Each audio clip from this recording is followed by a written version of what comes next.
Tous en forme ? Avec Chérie Vallée du Rhône.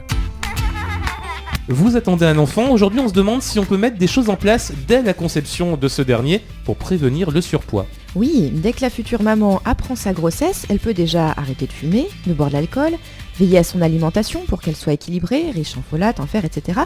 Mais il est conseillé qu'elle le fasse avant même la conception, s'il y a un désir d'enfant. On découvre en effet de plus en plus le rôle de phénomènes qu'on appelle épigénétiques sur le développement de l'enfant, c'est-à-dire les facteurs qui influencent l'expression des gènes.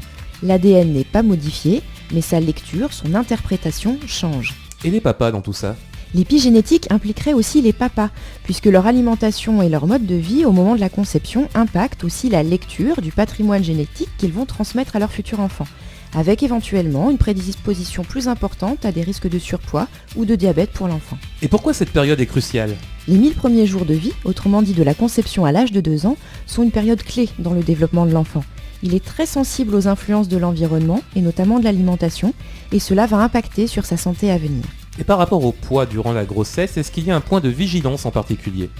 En effet, il est préférable pour les mamans avant ou pendant la grossesse de limiter les grandes variations de poids, que ce soit en termes de prise de poids ou d'amaigrissement important. Tous en forme ? Avec le réseau Préo. Réseau de prévention et de prise en charge de l'obésité pédiatrique, lauréat du prix EOVI MC des Fondations.